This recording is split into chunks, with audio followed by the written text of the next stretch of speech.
नमस्कार, स्वागत है आपका इन खबर में। मैं हूं उर्वशी सिंह आपके साथ। इजराइल और फिलिस्तीनी चरमपंथी गुट हमास में करीब 6 दिनों से जंग छिड़ी हुई है।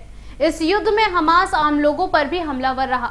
इसमें भड़की हुई इजरायली सेना ने गाजा पट्टी इलाकों पर बमबारी शुरू कर दी।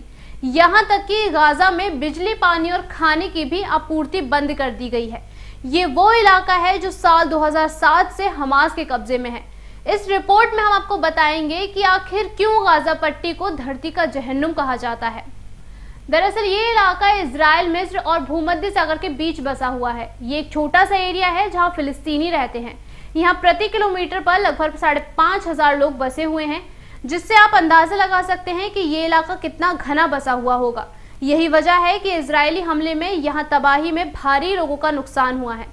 फिलिस्तीनी मिनिस्ट्री ऑफ हेल्थ के मुताबिक बात करें तो इजरायली एयर स्ट्राइक में 550 से ज्यादा लोगों की जान चली गई है, जबकि लगभग 3,000 से ज्यादा लोग घायल हैं। साल 2021 में यूएन के महासचिव एंटोनियो गुटेरस ने इस जगह को धरती का जहन्नुम कहा था। इससे पहले भी इसे ओपन एयर जेल भी कहा जा चुका है। इन बातों के पीछे कई कारण हैं, लेकिन सबसे पहली और मुख्य वजह है वो है गरीबी। यूएन के अनुसार गाजा पट्टी दुनिया की सबसे गरीब जगहों में से एक है। यहाँ कुल बेरोजगारी 46% है, जिसमें भी युवाओं में बेरोजगारी लगभग 60% है, जबकि सटे हुए इजराइल में बेरोजगारी का लेवल सिर्फ और सिर्फ 4% है। काम की तंगी के चलते यहाँ लोगों के पास ना तो पेट भर खाना है और ना ही जरूरत पड़ने पर मेडिकल फैसिलिटीज।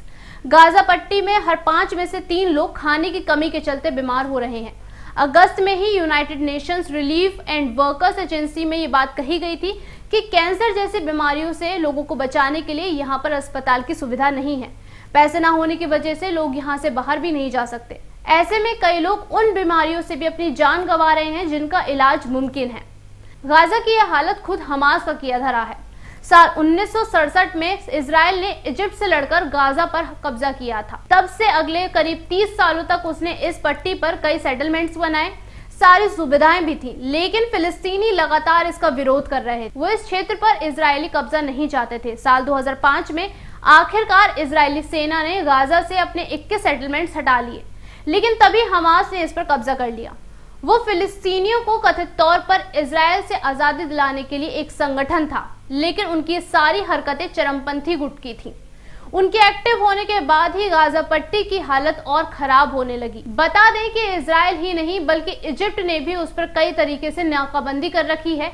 यहाँ के लोग जमीन या हवा के रास्ते इन देशों में नहीं जा सकते हैं जब तक कि परमिट ना हो। इजराइल ने तो गाजा पट्टी के चारों तरफ दीवार खड़ी की है और इजिप्ट ने भी अमेरिकी मदद लेकर 14 किलोमीटर की लोहे की दीवार का घेरा बना दिया है। गाजा पट्टी के पश्चिम की तरफ इजराइल ने समुद्री रास्ते रोके हुए हैं कि वहां से लोग ना आ सकते हैं, ना जा सकते हैं और ना ही किसी तरीके के सामान की तस्करी की जा सकती है।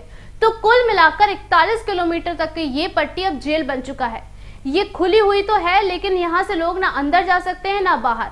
ना ही उनके पास आजादी है, ना ही भरपेट खाना।